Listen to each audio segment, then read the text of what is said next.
Why can't you whistle around Elegua? Before we go ahead and get into this topic, family, please be sure to subscribe if you haven't. Like, comment, share the channel, Joseph Babaifa. Thank you so much for tuning in today. Great question from one of our viewers. Question that, before I really started studying Ifa in depth, was one that most people wouldn't have an answer for, right? You always hear it when you come into a house or an Orisha house or a house where you have practitioners. You're going to hear them say, when you do whistle, hopefully you didn't, right? Don't whistle. Elegua's here. It makes Elegua go away, right? Or one of many other reasons that you may hear. So this is why it's so important that we study Ifa and we understand why we're doing what we're doing. And it's not to say that this video is going to be the definitive answer, but it is going to open up some eyes to the topic, right? So the first way to really dissect this topic is by delving into an Odu known as Oyekun Nilobe, right? In Oyekun Nilobe, not to get too in depth on the Pataki, basically what was happening is there was an initiation that was occurring, right?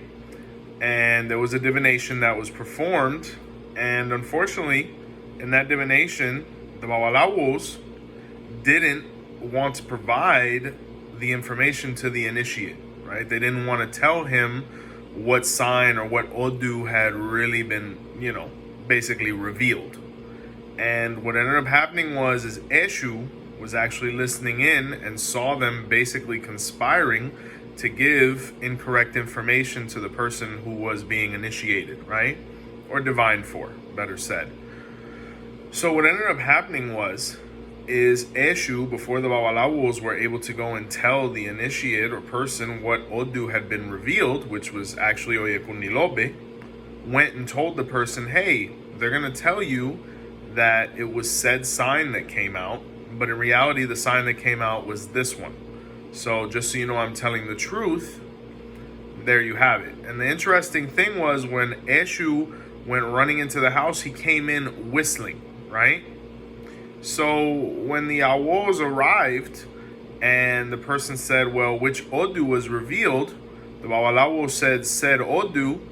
And at that moment, the person knew that Elegua was telling the truth because there was no other way that someone would know that.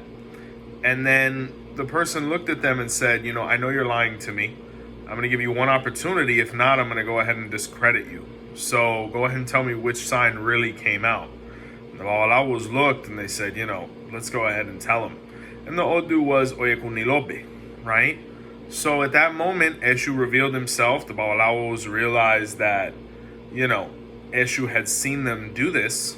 And from that point forward, they chose to be honest with things such as that. But apart from that, they honestly didn't like anybody whistling around them because, it would cause the revelation of the truth.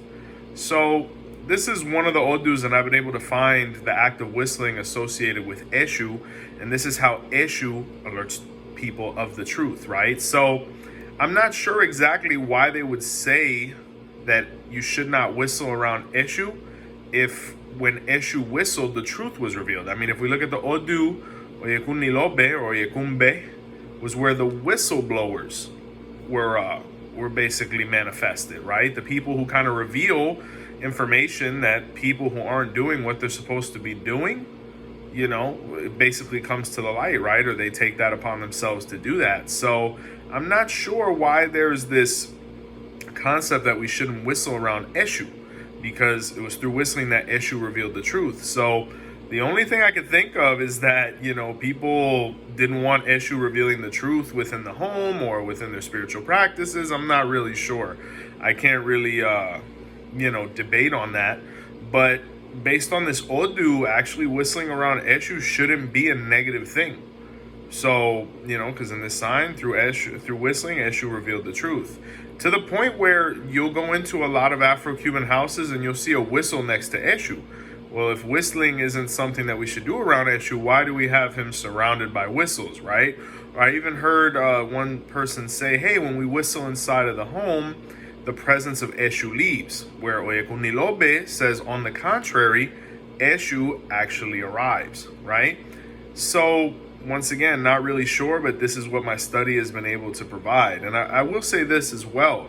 If someone is able to find an Odu that states this, it's understandable. There may be an Odu that explains the negative aspects of whistling around Eshu, but we also have to remember one Odu cannot be applied to everyone, because as such, Oyekuni Lopez says, if the person, conducts themselves with good character, if you whistle inside the house, on the contrary, it calls the positive energy or aspect of Eshu. Now, if you're doing something, incorrect, I guess you wouldn't want to whistle around Eshu, because, the truth was revealed through that action. So it's a great point of discussion. I saw one of our viewers put it up, so I definitely wanted to respond, because I remember when I read this Odu as well as this Pataki, it was very interesting because it literally went in the opposite direction of what I had heard for so many years.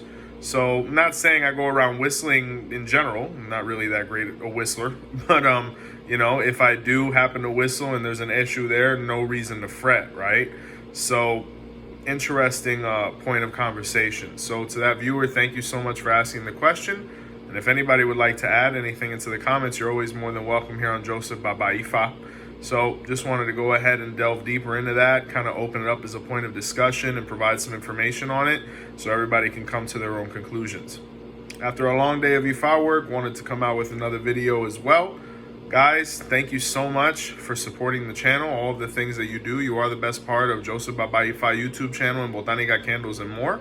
Please keep the questions coming. Be sure to subscribe, like, comment, share, etc.